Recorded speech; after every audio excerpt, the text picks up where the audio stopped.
इस चैनल की सामग्री केवल शैक्षणिक, आध्यात्मिक और सामान्य जानकारी के लिए है। ये चिकित्सीय सलाह नहीं है। किसी भी अभ्यास से पहले डॉक्टर और फिजियोथेरेपी से परामर्श लें। अभ्यास अपनी स्वयं की जिम्मेदारी से करें। श्वास शरीर की सबसे नज़दीक लेकिन बेहद ही अनजान प्रक्रिया।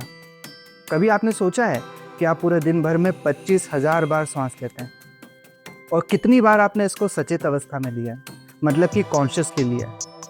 नमस्ते, मैं हूं वैभव व्यास और आपका स्वागत है अव्यक्त द अनमैनिफेस्ट में।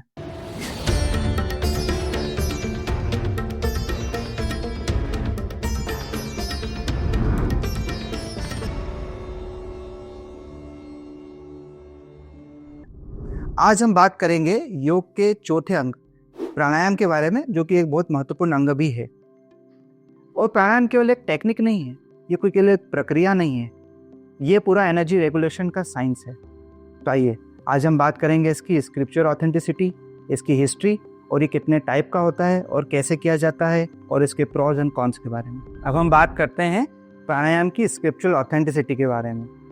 लेकिन आगे बढ़ने से पहले मैं आपको बताना चाहता हूँ कि हमारे चैनल का फर्स्ट वीडियो आया था, योग दर्शन सभ्यता से विज्ञान तक। उसमें हमने काफ़ी डिटेल में योग की टाइमलाइन समझाई है और स्क्रिप्चरल ऑथेंटिसिटी के कुछ महत्वपूर्ण तथ्य भी बताए हैं। कृपया आप वो वीडियो देखिए, मैंने डिस्क्रिप्शन में उसकी लिंक शेयर कर दी है। तो आइए अब समझते हैं। सबसे पहले प्राणायाम को अगर हम समझें तो अगर हम केवल शब्दों पे जाएं तो ये दो शब्दों से मिलकर बना है, प्राण और आयाम।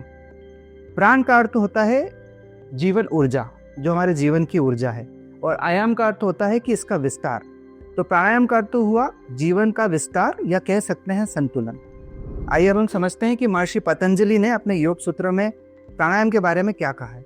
उन्होंने कहा है तस्मिन् सति श्वास प्रश्वास योगति विच्छेद, यानी कि श्वास और प्रश्वास के बीच में जो विच्छेद है, जिसे हम कुंभक कहते हैं, वही प्राणायाम है। उसके बाद में हठयोग प्रदीपिका में कहा गया है याव दवायु स्थितो देहे ताव जीवन मुच्यते, यानी कि जीवन ही श्वास है और श्वास ही जीवन है। श्वास का नियंत्रण ही जीवन का नियंत्रण है। भगवान श्री कृष्ण गीता में कहते हैं कि मन को साधना बहुत मुश्किल है और मन को साधने के लिए केवल एक प्रक्रिया, केवल एक टूल है, जिसे हम कहते हैं श्वास। तो श्वास पर नियंत्रण करके ही मन को जीता जा सकता है। आइए समझते हैं प्राणायाम के साइंटिफिक मैकेनिज्म के बारे में। तो प्राणायाम से हमारा एएनएस सिस्टम जो है वो एक्टिवेट होता है। एएनएस सिस्टम क्या होता है? हमारा ऑटोनॉमिक नर्वस सिस्टम होता है। ये नर्वस सिस्टम का वो भाग होता है जो हमारे इनवॉलंटरी फंक्शंस को कंट्रोल करता है। इनवॉलंटरी फंक्शंस क्या होते हैं? जैसे कि हार्ट रेट हुआ, डाइजेशन हुआ, इमोशंस हुआ, स्ट्रेस रिस्पॉन्स हुआ, ब्लड प्रेशर हुआ, जिस पे हमारा कंट्रोल नहीं है, उनको ये प्रॉपरली स्टिमुलेट करता है। उसके साथ साथ में ये पैरासिम्पैथिक सिस्टम को एक्टिवेट करता है। पैरासिम्पैथिक सिस्टम हमारे रिलैक्स्ड और रेस्ट रिस्पॉन्स के लिए उत्तरदायी होते हैं। साथ में ये वेगल टोन को इम्प्रूव करता है। वेगल टोन क्या होती है, हम इसे बाद में समझेंगे। साथ में हमारे हार्ट रेट को बैलेंस करता है, जैसे कि मैंने आपको पहले बताया, और कार्टिसोल हार्मोन्स को डिक्रीज करता है। कार्टिसोल हार्मोन्स क्या होता है? ये हमारे एंग्जाइटी और स्ट्रेस के लिए उत्तरदायी होता है, तो इसको ये डिक्रीज करता है। पैरेलली ये सिंपैथेटिक एक्टिविटी को डिक्रीज करता है, जो कि हमारे स्ट्रेस और टेंशन्स के लिए रिस्पॉन्सिबल होती है।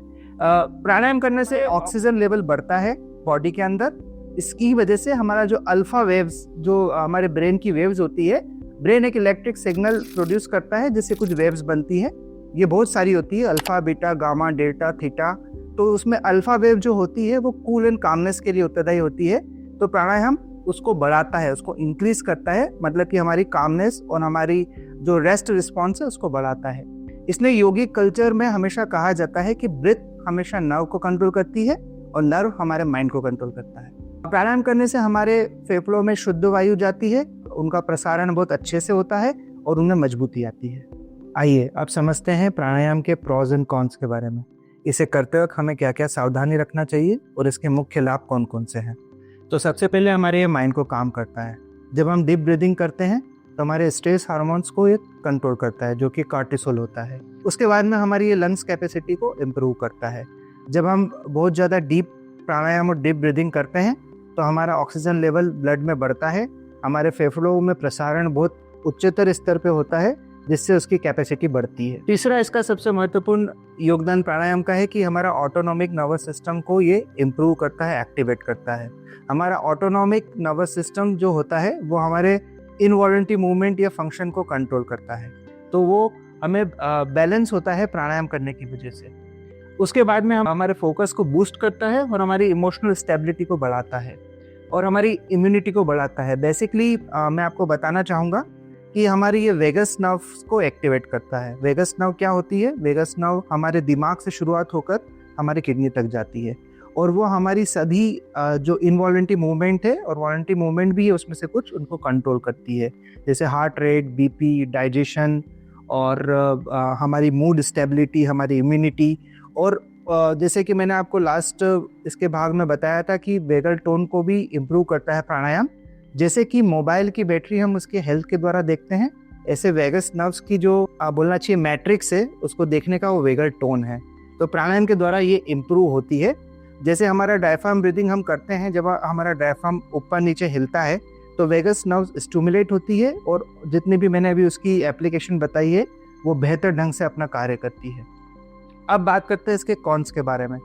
तो प्राणायाम का सबसे बड़ा कॉन्स ये है कि अगर इसको योग्य गुरु के मार्गदर्शन में न किया जाए तो ये हाइपर वेंटिलेशन की स्थिति पैदा कर सकता है, जिससे हमारी बॉडी में CO2 का लेवल बढ़ सकता है।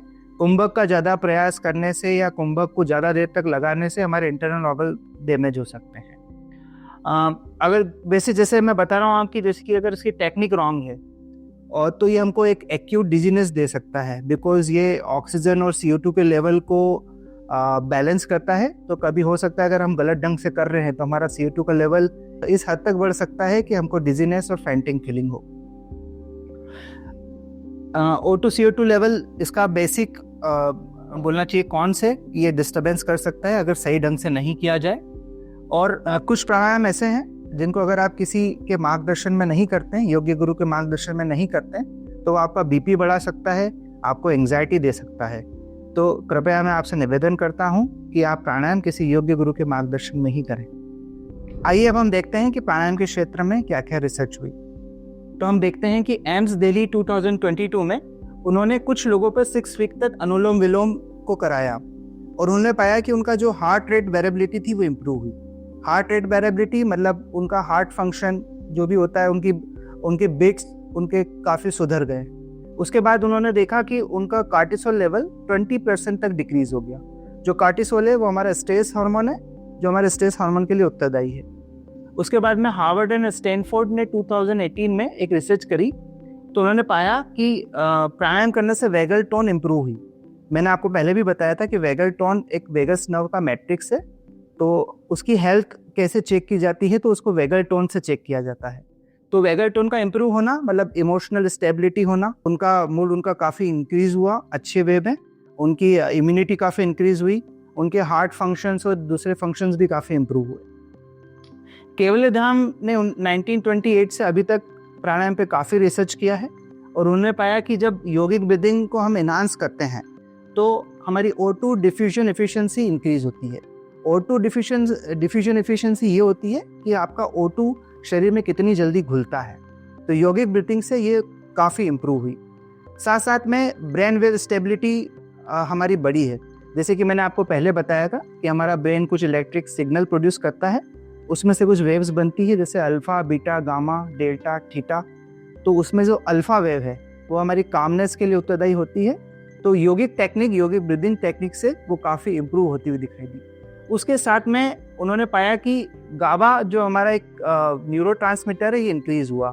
गाबा जो हमारा न्यूरोट्रांसमीटर है ये हमारे कामनेस के लिए होता है और हमारा मूड स्टेबिलिटी के लिए होता है। आइए अब हम समझते हैं प्राणायाम कैसे किया जाता है। प्राणायाम एक पूरी प्रक्रिया है, लेकिन ये 3 चरणों में विभक्त की जाती है। पहला होता है पूरक, जिसको हम श्वास लेना बोलते हैं। दूसरा होता है कुंभक, जिसमें हम श्वास को अंदर रोकते हैं। वैसे कुंभक 2 प्रकार का होता है, आंतरिक कुंभक और बाह्य कुंभक। जब श्वास को अंदर रोक दिया जाए तो उसे आंतरिक कुंभक बोलते हैं और जब श्वास को बाहर रोक दिया जाए तो उसको बाहरी कुंभक बोलते हैं।